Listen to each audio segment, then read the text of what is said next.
Alright, hello everyone. I'm going to be showing off this game I've been working on. I'm sorry, I'm on my laptop mic, so it sounds kind of bad. But let's just get right into it.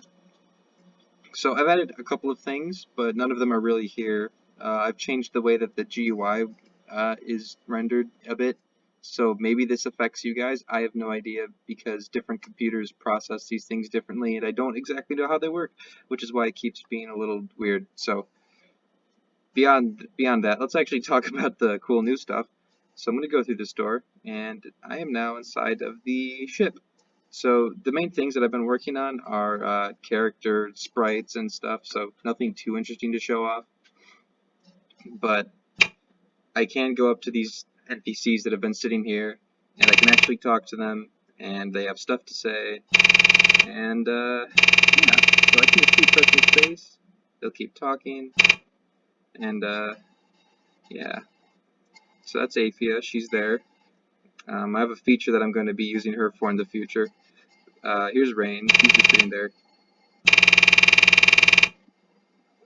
And you talk to him, and yes, we are going to fix it. He's happy that we're fixing it. Thank you, yeah, no problem, buddy. We'll go fix it up. Alright, what do you have to say for yourself, miss? Yeah. So, in the future, I'll be able to do something with that, but not now. And they have different emotions, too. Their faces change.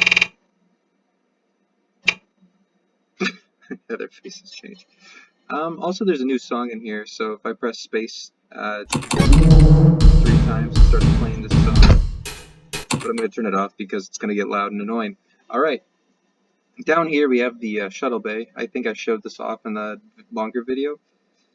We're going to be using this to actually enter the space level from the ground. So this is how it's going to work in the finished game.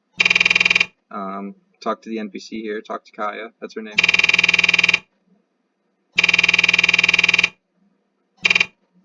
And she's happy. Alright, so I press space one more time, and here we are. So when entering space, you come out of one of these little gates here. And that was kind of annoying to code. But basically, the only way for you to actually enter those gates is you have to be all the way down, and you also have to be right above them. And when you enter, looks a little something like that, and you're put right back into this room. There'll be a little animation eventually, but not now. Alright.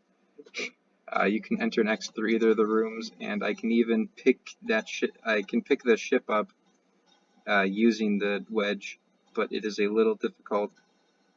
Yeah, like that. Alright, but anyways, you probably noticed there's a big GUI here for the fighter. This is the new thing, so I've added weapons. They're going to be different fighters, and they're going to have different weapons and abilities. But I wanted to at least create a system that I can show off for this video. So, there are a couple of meters around here, right? So let's look at the bottom left. The green one shows your total energy, and different attacks are going to use different amounts of energy. And eventually that's going to run out, but it's going to slowly regenerate, so you don't have to worry too much.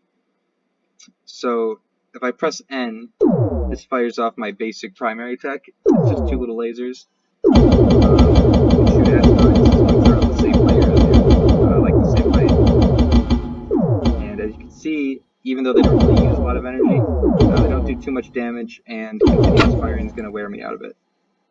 The second weapon I have is if I hold M, this is going to activate a charged laser, and I'm going to shoot, this guy. Yeah, you can see. Oh, my aim's bad. Oh, my aim's bad. But anyways, the more you charge the laser, the longer it's going to last after it fires. And it does a pretty decent amount of damage, I'd say. Of course, the downside is that it takes a while to recharge and also uses a ton of energy in the process. I can actually fire through multiple asteroids, but not right now because I lowered the pierce cap for the laser simply for like demonstration purposes. Let's see. Oh, I also changed the way that collisions work, so they look a lot more realistic, which is nice. I like it when things work. A little more pool ball-like. See, beautiful. Alright, in the future, I'm going to be adding health, which is going to be shown in this red bar on the bottom right, and then also a special ability that you can activate, and the meter for how, if that's available, is this blue thing right down here. Alright, well, that's all I've got for you. See you next time.